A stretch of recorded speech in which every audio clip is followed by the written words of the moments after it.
Что ли нас слышно? Отлично. Сейчас, секунду. Мы все проверим. Starting soon. Заработало, нам пишут. Отлично. Отлично. Хорошо, мы выключаем скайп и начинаем вещание.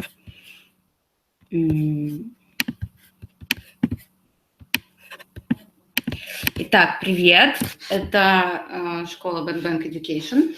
Я Катя Браткова, директор школы. Это Сюзанна Гарден, наш преподаватель на курсе English through Illustration.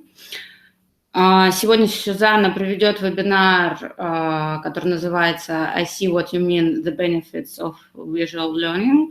Я сейчас вам скажу пару слов о нашей школе, потому что наверняка среди зрителей есть те, кто у нас впервые. И затем Сюзанна приступит к теме сегодняшней нашей встречи. Итак, школа Bank Education возникла около года назад, точнее, чуть больше. Мы за это время успели обучить уже 2000 студентов. Школа изначально специализировалась на иллюстрации, так как выросла из иллюстраторского агентства Bank Studio. Но сейчас мы расширяем наши темы и уже запустили несколько курсов по дизайну. И в процессе курса на разные другие темы, например, английский, как у Сюзанны, или курс по психологии, который у нас будет в апреле. Он называется «Останемся адекватными». Очень интересный, рекомендую ознакомиться. Полный список курсов, а их у нас уже около 30, вы можете найти на нашем сайте. Среди них, кстати, есть бесплатные лекции. Мы проинтервьюировали большое количество дизайнеров и людей из индустрии. Вы их сможете найти на главной странице в самом низу. Посмотрите, там много интересного. Что еще я могу вам сказать? Наверное, не буду больше занимать эфирное время. Скажу еще пару слов про Сюзанну. Сюзанна из Австралии. Больше 10 лет уже живет в России.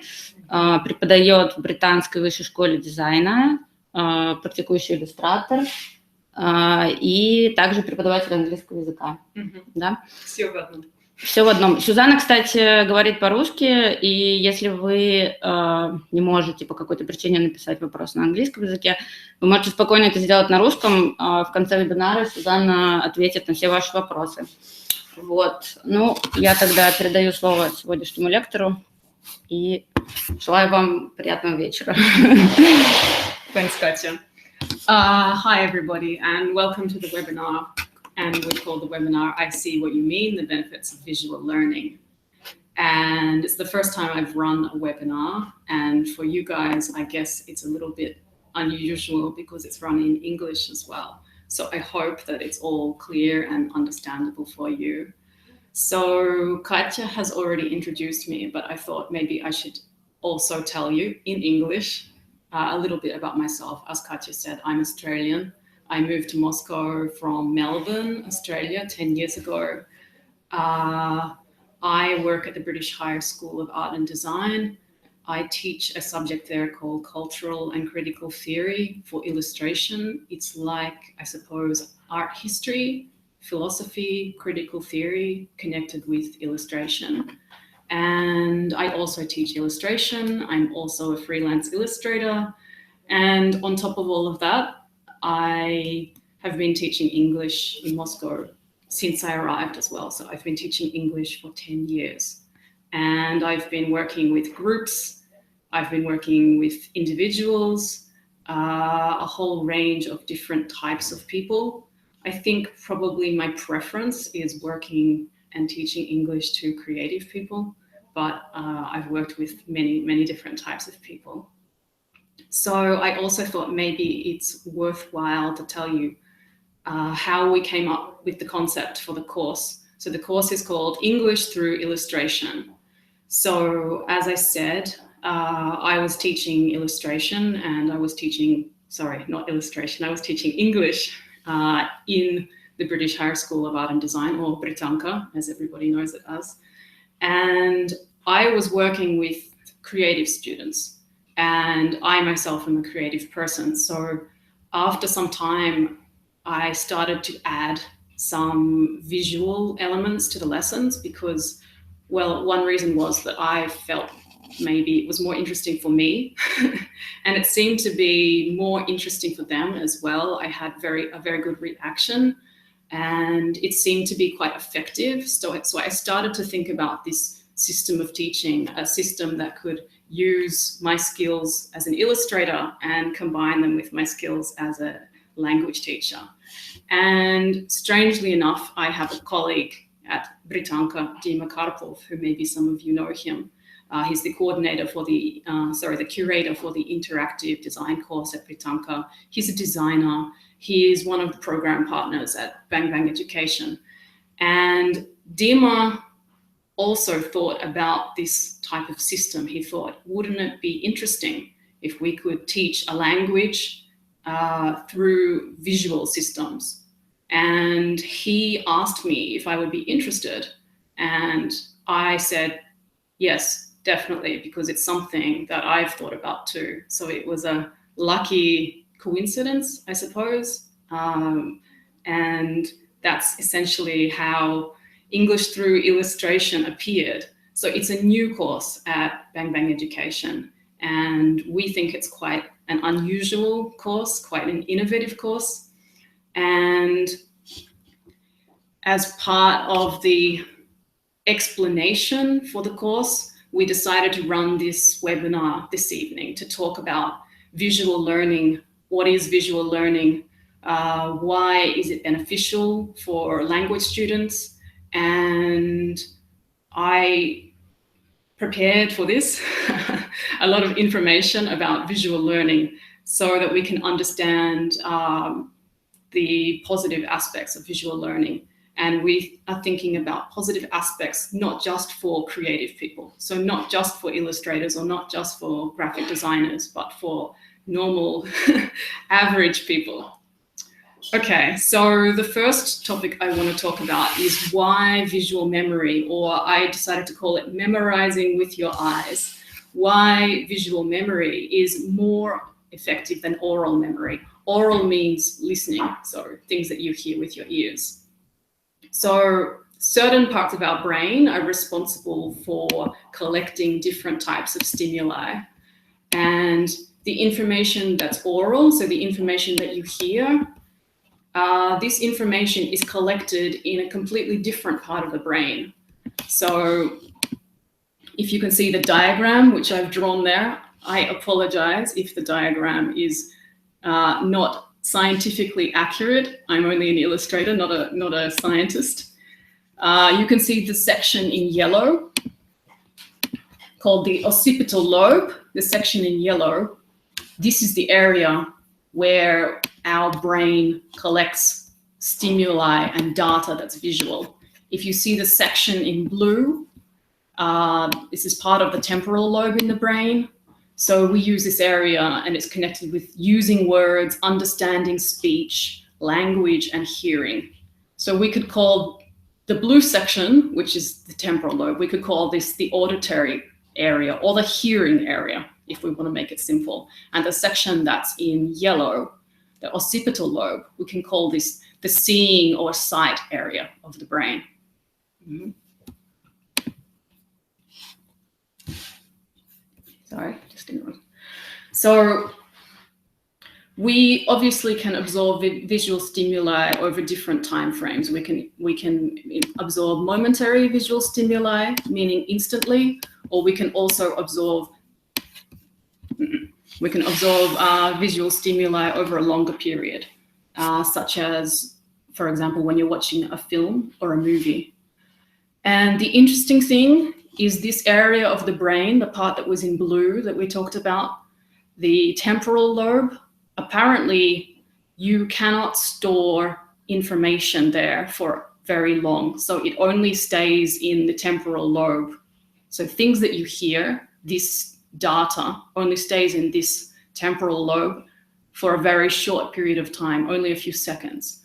And visual stimuli stays in that part of your brain for a longer period of time. So this is an interesting fact and it tells us a little bit about why sometimes somebody tells us some information and we instantly forget the information. Somebody shows us some information and it's a different situation. We can remember it a little bit better.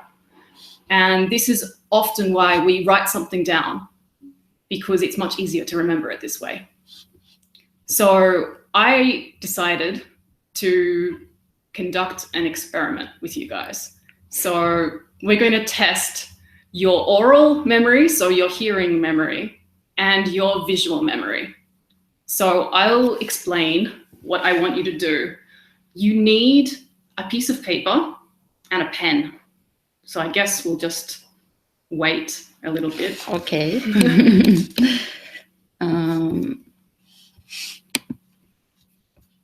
Сейчас посмотрим, может быть, там кто-то нам что-то написал уже.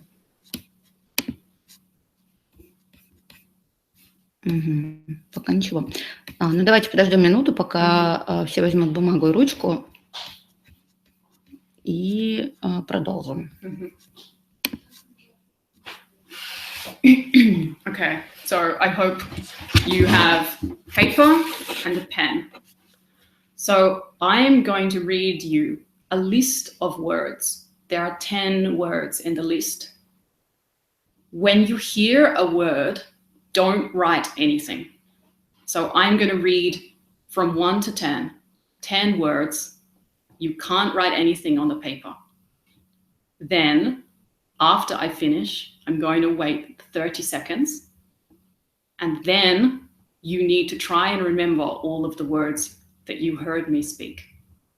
So you need to write a list of 10 words. Okay? I hope that everybody understands. I'm going to read the words slowly. I hope that the words are not difficult. I tried to choose words that are not very difficult. Okay, so let's try our experiment here. Word number 1, motorbike. Motorbike.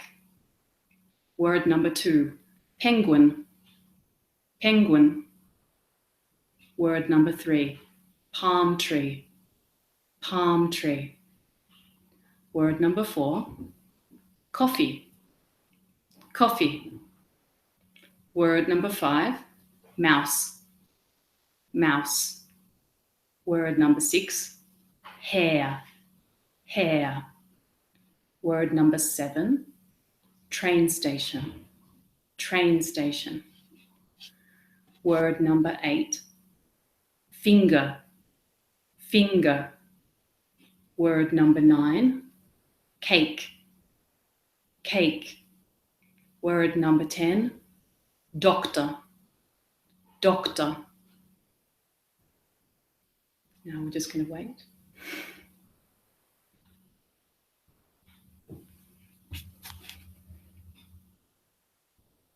Okay, so now take your pen and your paper, write numbers 1 to 10, and try and remember those words I told you.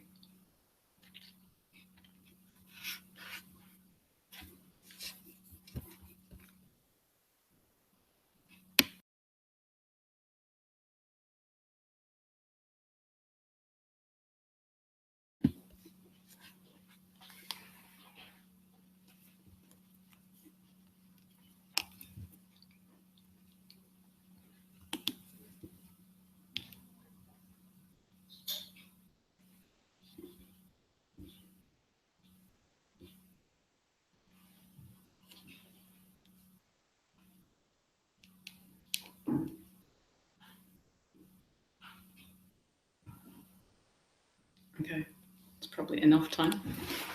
Okay, so now we're going to continue with our experiment. So I'm going to do the same thing, but this time we're going to show you pictures. And there are 10 pictures, just like before, so 10 different words. The pictures will be shown, and when you see a picture, you, again, can't write. So don't write on the paper. Don't write the list until the end. So we will show you 10 slides, 10 pictures. After I show you the 10 pictures, we will wait 30 seconds, and then you can write the list and try and remember all of the words. Okay?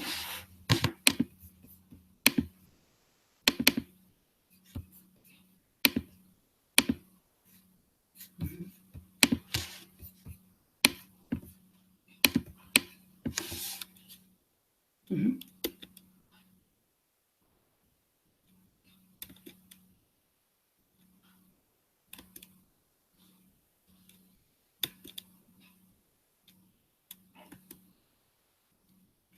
Подольше. Как-то не знакомо.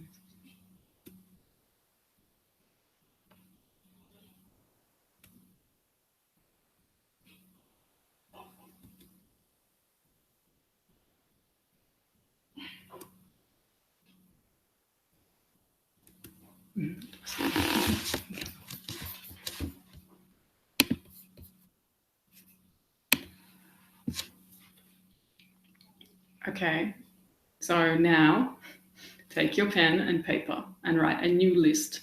So try and remember the pictures that I showed you.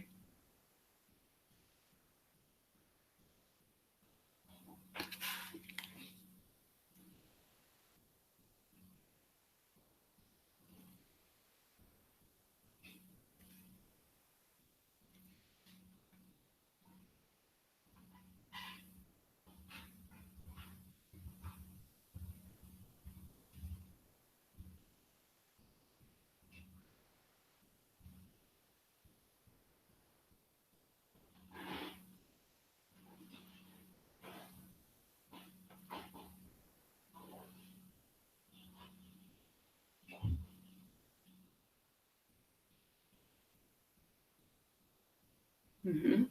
Okay. So I can show you the answers now, so you can check your answers. So we have two lists. Yeah, we had the first set of 10 words, the words that I told you. So they were oral, and the second list is the 10 words that you were shown with images and text.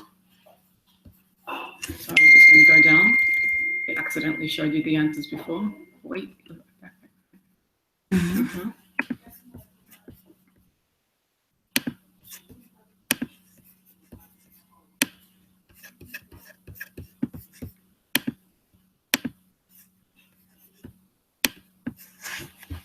So the list that begins with motorbike, this is the words that you heard.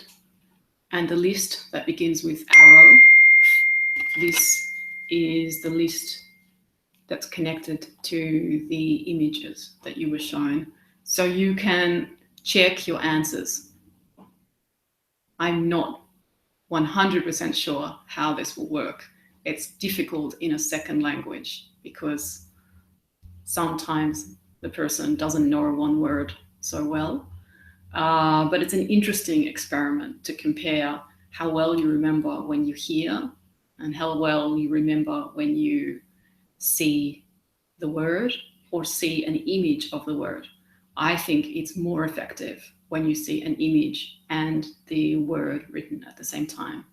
So hopefully everybody has checked their answers. You can write to me after the webinar and tell me what your results were. Tell me if the oral list was easier for you or the visual list. Okay. So another thing that I thought was interesting about memory and about visual memory and oral memory is the question about once we have this memory, once we receive this data or stimuli in our brain, where does our brain keep this information?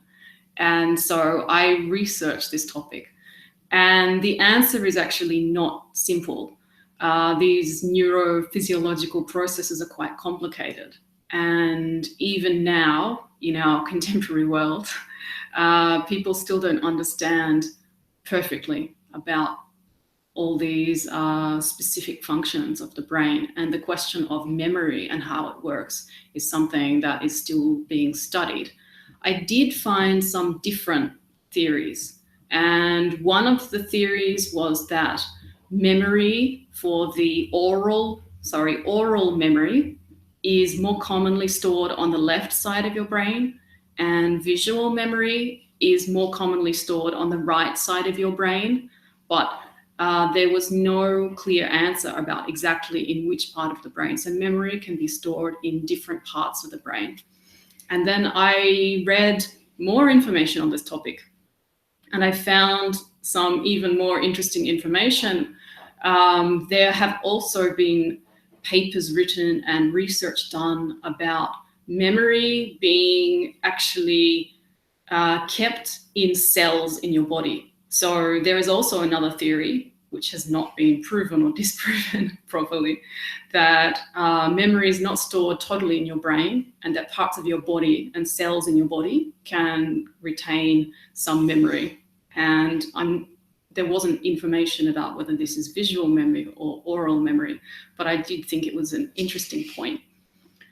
And I think I obviously really like the use of systems that use visual memory. This is my area.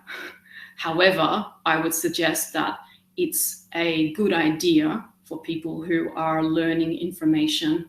Maybe it's connected to a language, or maybe it's connected to information for their job. I would suggest it's a smart idea to use, obviously, visual memorization and also some oral memorization as well, because I think this combination is obviously going to be also effective. So another question that I was thinking about that I want to answer in the webinar is this question about images. For example, text is visual. So we see text with our eyes, and we also see images with our eyes. And I started thinking about this question as well. So why is it better to look at an image than to look at text? Because it's all visual stimuli, it's all visual data. And actually, I found out that visual memory, it's even more effective than our memory for text. Slide. Mm-hmm.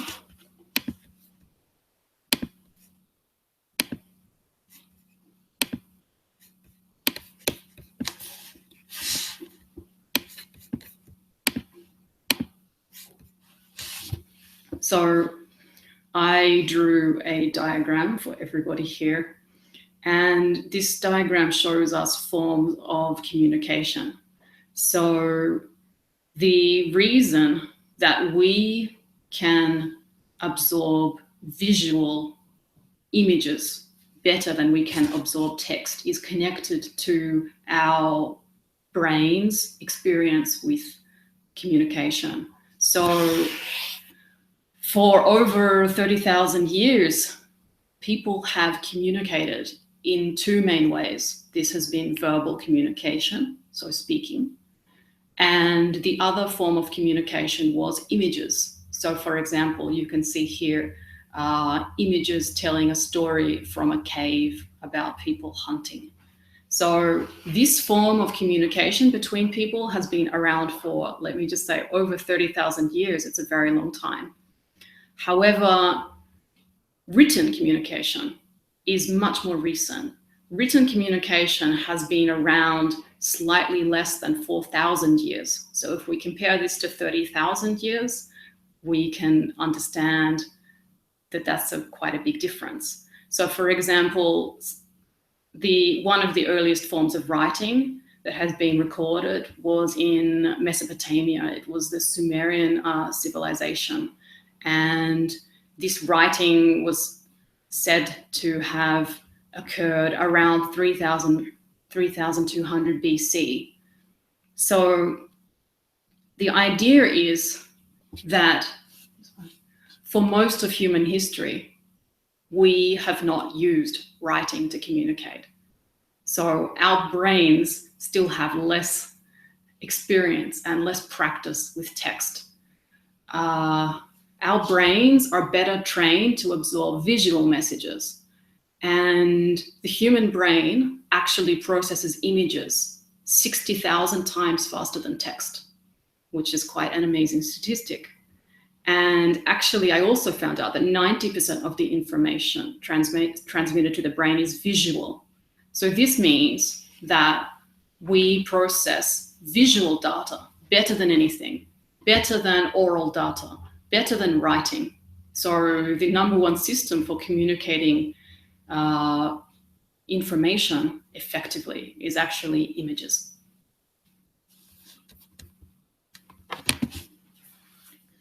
And when I was researching information for this course and also for this webinar, I thought about the question of learning styles, because people often talk about learning styles that we have, oral, visual, kinesthetic, and some people have a combination of these styles. The interesting thing is that about 65% of the population are visual learners. And so even if you're not a creative person who works with images, there is a fairly high chance that you could still be a visual learner. And even if you're not 100% a visual learner, as I said, the learning styles can be mixed. So you probably still have some visual learning capacity. And I also thought it would be interesting to talk about characteristics of visual learners. Some people don't know if they're a visual learner or not. I know for myself, 100% I'm a visual learner. But I knew that from a very young age because I've always loved pictures, and I'm an illustrator. It's very obvious for me. But I also thought it would be interesting for some people watching for me to tell you some typical characteristics for visual learners, and maybe it might help you to understand if you are a visual learner. If you're interested in this topic, of course, you can Google it and you can find out a lot more information. So you are a visual learner if you don't remember names easily, but you remember faces. This is about me 100%. I go to parties, I see people in the party, I know their face so well, I can't remember their name, it's embarrassing. It happens to me all the time. The second characteristic, typical characteristic for a visual learner, is you are good at spelling. So when you write a word, you remember the combination of letters well. So this is actually also about me. I'm also a good speller. You dream in color. So visual learners more often dream in color than black and white, which is an interesting aspect. Visual learners quite often can't study. They can't concentrate when there's noise around them. And so they need to work in an area that's quiet. The other characteristic of visual learners is that they enjoy and they understand charts and diagrams. So this is like a convenient, effective system for them. Visual learners often write down directions or draw maps rather than wanting to listen to directions. This is about me as well. I can't remember directions at all. If somebody tells me, I forget in 30 seconds. I need somebody to write it down or to draw me a map. And then after that, I can remember. If you have trouble concentrating when you go to a lecture, so maybe some people now, you're having trouble concentrating. This could be because you're a visual learner. However, it's easier for a visual learner to concentrate on a lecture. For example, if they pay attention to like gestures, body language, the face of the person giving the lecture, it's easier for them to concentrate. But if they just hear a voice, obviously they're not oral learners, so it doesn't hold their attention. If somebody gives them information or instructions verbally, they tell them, they often ask for it to be repeated, which is similar to the idea with maps. And as I've just said, the 10th reason, it's connected to lectures as well, that they prefer to see a face and body language and this type of thing. It's more entertaining for them. It holds their attention better. Obviously, there are some typical jobs that visual learners work in more often than not. So there are things that are predictable, like visual art, including sculpture, architecture, photography, video or film, design, and then there were some more interesting ones. So like planning, strategic planning, navigation. People, visual learners are often inventors, mechanics, engineers, and so on. So as I said before, if you're a visual learner, it doesn't mean you work in this type of profession, but they are common professions that visual learners choose. If you think you're a visual learner, and if you listen to that list and you've answered yes to most of those questions, if you think that's about me, then I also have some advice for these visual learners as well. Obviously, my advice is to enroll in English through illustration. If you don't want to do this, this is fine as well. I just thought I'd give you some general advice about how to help your learning. Probably you do some of these things already, so they are probably quite logical things to do, I think. So use images, use picture. When you're trying to remember information, and use color, and use visual media to help you learn. So suggestions were things like draw a map, draw a diagram. If you're thinking about a process, always do it visually. If you're in a lesson or a lecture, make sure you copy down what's on the board. I think this is good advice for anybody, actually, not just a visual learner. If you're in a lesson and you have a professor or tutor or somebody who's teaching the class, ask them to draw diagrams. This will definitely help you. I think a good teacher should draw diagrams. I used to draw diagrams. I still draw diagrams on the board. It's a way to stimulate people's interest as well. Take notes, make lists, watch videos. If you have words written down, color code them. Use flashcards to learn important facts, or if it's for a language, vocabulary. Flashcards are one of those things. You can get electronic flashcards as well, so you don't have to make them. Circle words, underline them, add color, add fun, make it visual, make it interesting. So that's just some general advice. We're going to go to a slide now.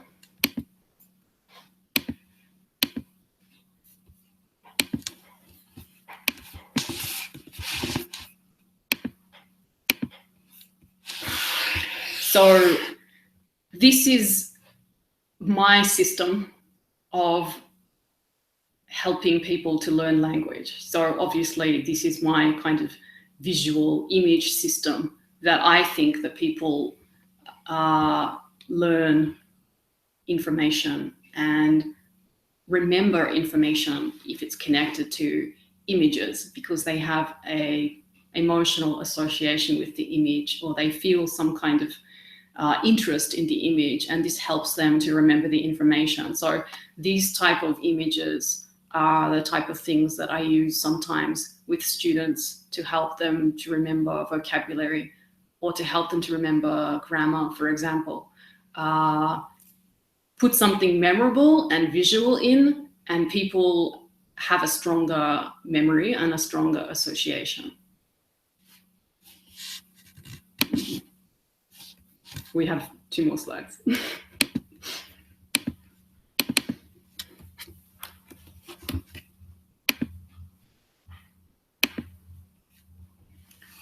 This is another example of using visual images to help you to remember vocabulary, for example. There's an expression in English, to be swimming in cash. So you can illustrate these type of ideas. So this is idiom, idiomatic expression. Idiomatic expressions can be difficult to remember sometimes. Sometimes you can draw a quick picture next to the information in your notebook, for example, and this will really help you to keep the information in your head and to remember the terminology. We have one more slide. And here's another example. So when you need to learn vocabulary like adjectives, it's very good to draw a picture and you can remember this character. For example, a dejected circus elephant. Dejected means sad, unhappy. In Russian, it would be mrachny. And I also think that this is a strong system of helping people to associate a word with a particular image, with a particular character. And yeah, it's something that I found to be effective. And I think anybody can draw pictures. I mean, I obviously draw pictures because I'm an illustrator, but anybody can draw a very easy picture just with a pen. And this will still help you to remember the information more effectively. So that's one of my recommendations for helping to keep information in your head and helping this information to be memorized.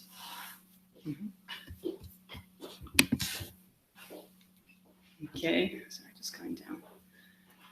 And then another idea I was thinking about, which is connected to this course, is the idea of experience, like having a visual experience, and the idea of experiential learning, or we also call it associative learning. So you have an experience or you have an association, and this is what helps you to learn the information more effectively. It's connected to what I was just talking about with the slides as well. So, for example, we can see a picture with our eyes, and this enters our short-term memory.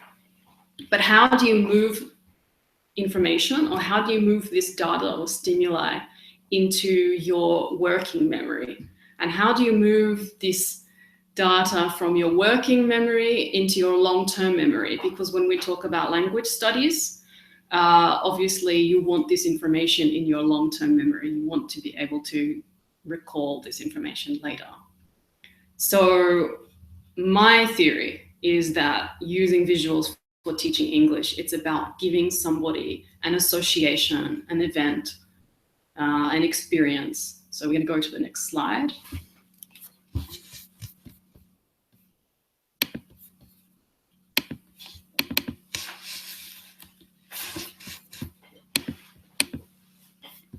Okay, so I've drawn a diagram here.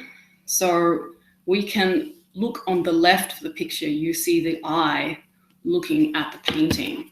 So this is what I was talking about, that, for example, you look at a painting and this data or stimuli is absorbed as immediate memory. So something that stays in your head for quite a short amount of time. However, if you ask somebody not to just look at a picture, but to participate somehow with the picture. So if you create, I'm calling it an event. If you create an event and you ask somebody to interact by drawing a picture, I think that this starts to work with what we call your working memory, or this is your short-term memory. And this experience is something that can be consolidated, can turn into long-term memory. So this is now an experience, and we can then recall this experience. When we recall or remember this experience, it's enough to put this experience into our long-term memory. And technically, we say that memory is caused by reconstruction of past experiences by neurons in our brain that fire. So when we drew the picture, the neurons in our brain fired. And then memory is caused by this kind of like resimulation by these neurons of that original experience.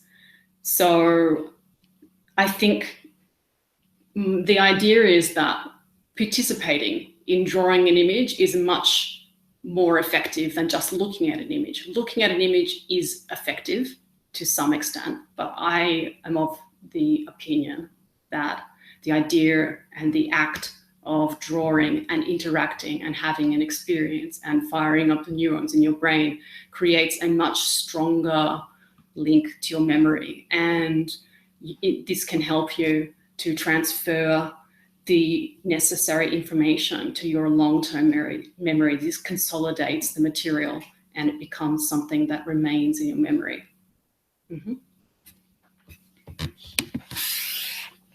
And the other interesting thing that I found out was that there have been studies carried out where they did research on long-term memory, visual long-term memory. And they demonstrated that visual long-term memory is also something quite amazing, that visual long-term memory can be very, very broad, very wide, has a very large size, very large capacity, and it can be very, very detailed in the way that some other types of memory cannot be. And so I also think this is an interesting reason for trying to work with visuals and trying to work with images when we study languages. So to sum up, working with images, I believe, is more effective than just working with words. I think it's possible to work with images and words together. I think that this is a good system as well. But essentially, we absorb images faster. We remember them better. And I think that is a good argument for this type of system. And I also think the action of drawing images or drawing pictures, it causes us to think. It engages us in a more interactive process. And I think that when we think, obviously we learn. When we consciously participate in something, we always learn. So this is why I think that, for example, if you study English with a textbook, there are images in the textbook, but I don't think that this system is as effective as the student themselves engaging, interacting, and drawing the pictures. If we interact, we have experience and we're part of a process. And to a little degree, it's also an emotional experience. And I also think that emotional experiences are very effective.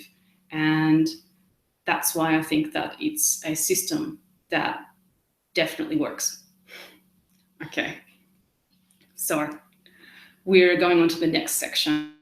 And now I want to talk about visual journeys or story technique. We call it this. This helps us to memorize content very effectively. Or if people have problems with, for example, with tenses, the times in English, I think that this system of learning can be also very effective. So it's connected with the idea I just talked about having an experience, having an association. Maybe some people already use this system. There's something you can do for your language studies. Again, this is my recommendation or advice. I think that it's not an original idea. It's very effective, for example, if you watch a film, watch an episode in a TV series, read a book, and then you retell or rewrite this film or TV series episode, or you retell the plot or the story of the book. This is a very effective system, and it's much better than doing grammar exercises in a textbook. Grammar exercises are useful, but they don't help people to understand how to use tenses together. I think this is a really difficult aspect of learning a language and learning English specifically. And I have a lot of students who have problems with this. In real life, they can't use the tenses together. If you give them an exercise in a textbook, it's easy for them. But once they start speaking, they're having a conversation, they can't understand how the tenses work together. So I think it's quite a common problem for a lot of people. So the idea that I have, it's similar to this idea. So for example, maybe we'll go to a slide.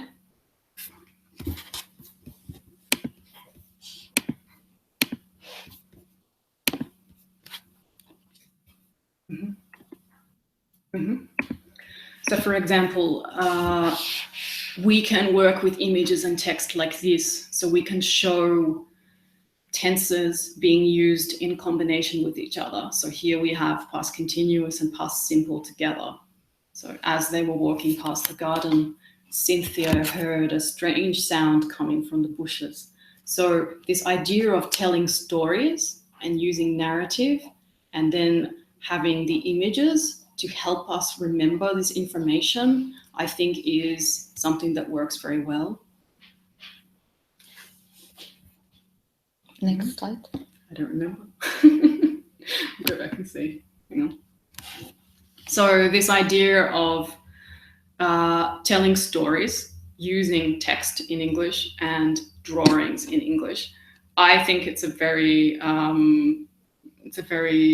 worthwhile activity. And the thing that's interesting about it is I think that as children, when we're in school, we do this all the time. For example, they ask us to write a story about what you did at the weekend, or tell us about your summer holiday.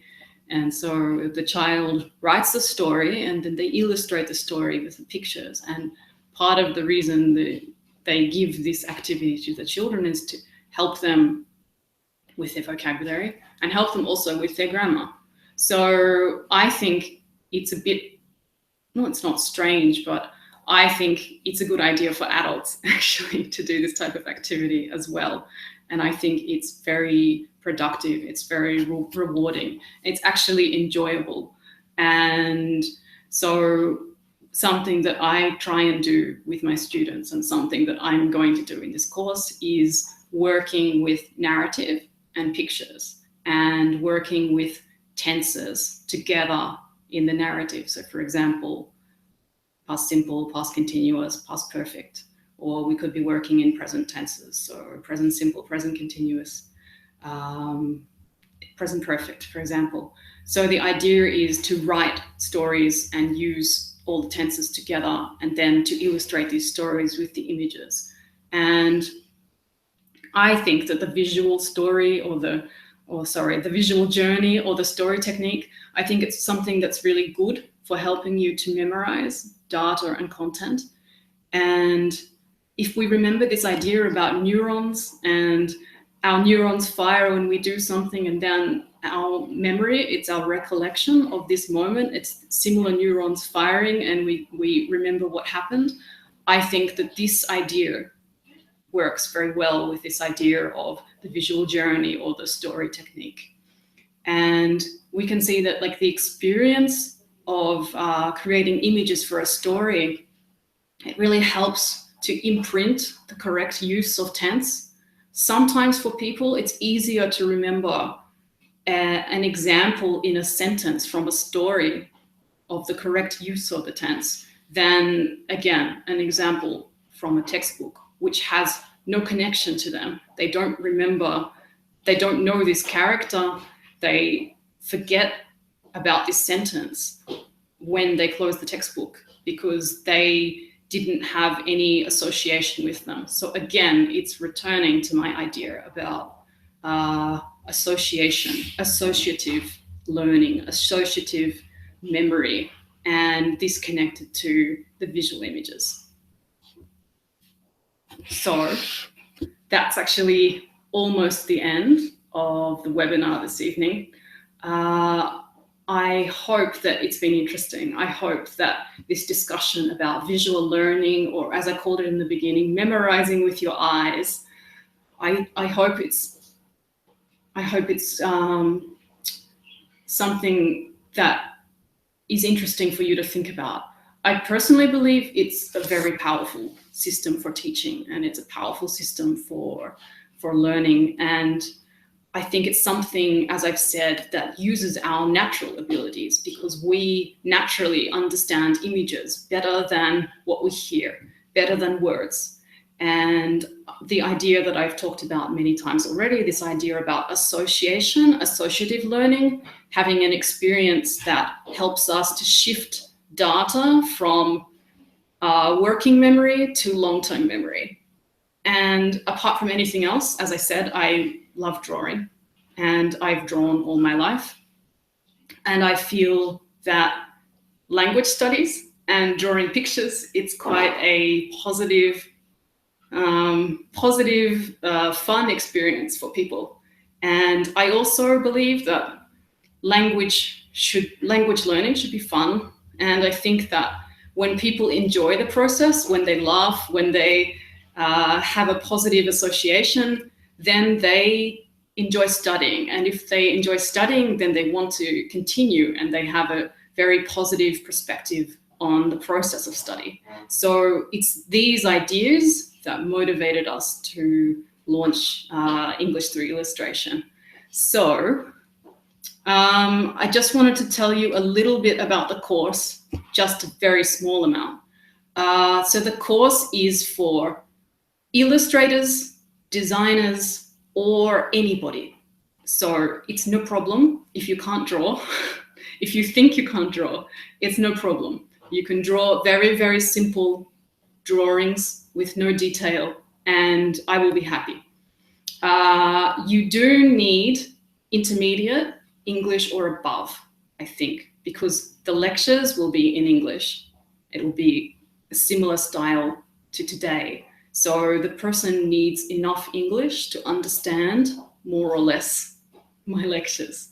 The idea of the course is that there are theoretical lectures where I talk about vocabulary. The vocabulary could be idiomatic expressions. It could be particular adjectives used to describe personality or appearance and things like this, or it could be grammar. So we're talking about tenses, we're talking about terrible things like past perfect and so on. And then after the lecture, every time I give people a drawing task, and the drawing task is connected to the topic of the lecture. And we hope that this system should be effective and rewarding and enjoyable, and something that is unusual. And we're really excited about the course, and it would be great to see some of you there if you're interested. You can sign up on the website. We're actually starting very soon. We're starting on Monday the 13th. And they asked me to also tell you that you can, I've already spoken too long. You can get a discount. It's a 15% discount on the total price. So if you use the promo code Visual Learning, I think, Katja, it's on the side. Yes. Yeah. So that's it. I'm tired of talking. Thank you for your attention, if anybody's out there.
I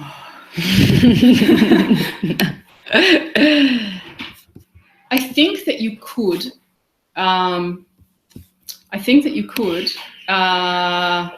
But it's a question of how. To be honest with you, I haven't tried before, but I think that you could use some very simple like symbols, like hieroglyphs, I guess, to help you remember some of that information. I think it would be more challenging because grammar rules are quite detailed and quite complex. But it's an interesting question. I can think about it. It's something for me to think about whether it's actually possible to do. It's a very good question. Okay, so Yelena Z says she got 5 words from the first list and 7 from the visual list. 9. Okay, sorry.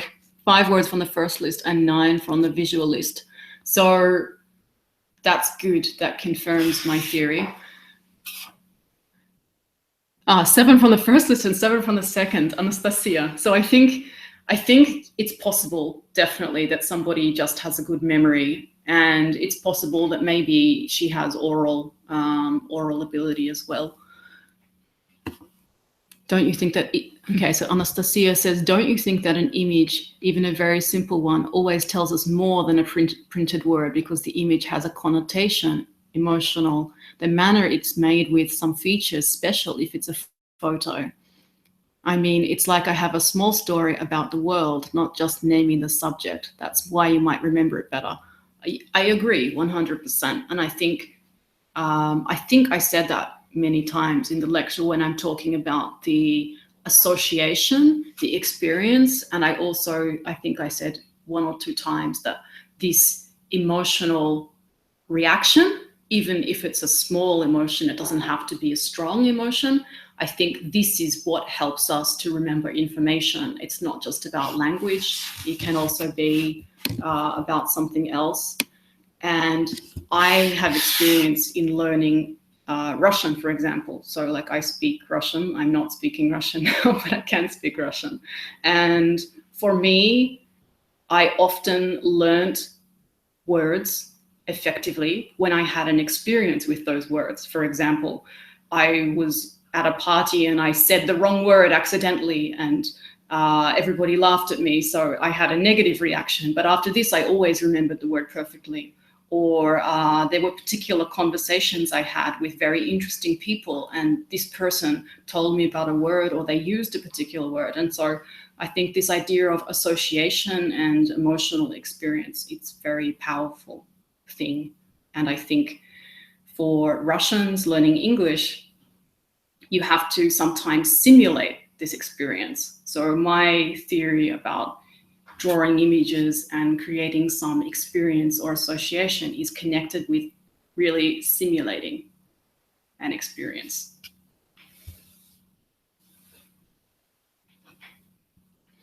Do I think that visual learners tend to struggle with speaking? Do you have any advice for those people on how to improve spoken English?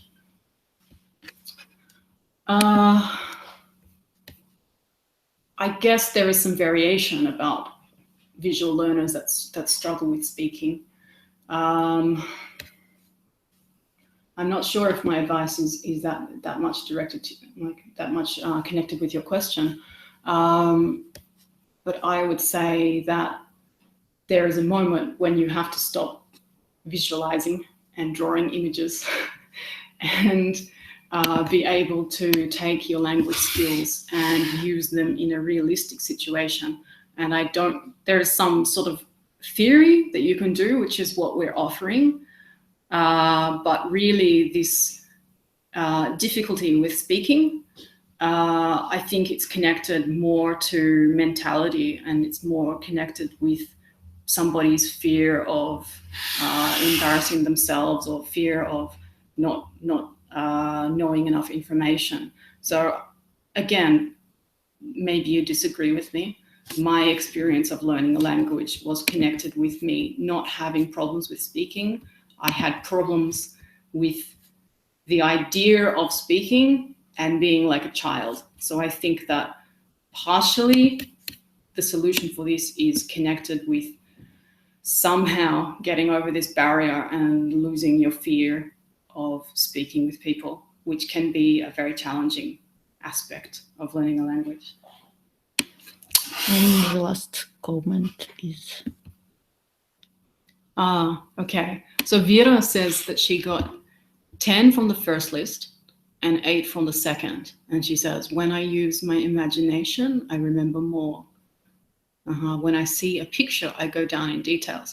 This is interesting. I was actually thinking about this question when I was writing this, when I was making this experiment. I thought also, maybe there's a type of person who visualizes very effectively, but when they look at a picture, it doesn't create so much of a reaction in them. So maybe that's the answer, that Vera is one of these people, or who seems to be equally good orally and visually.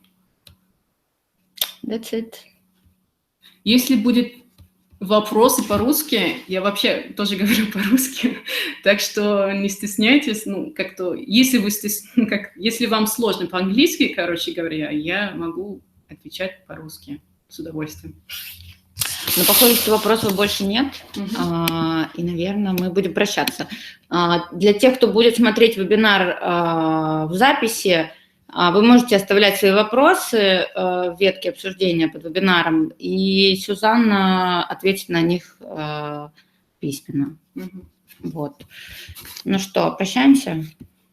Спасибо, что были с нами. Надеемся, вебинар был полезным. I had fun. Me too. Пока.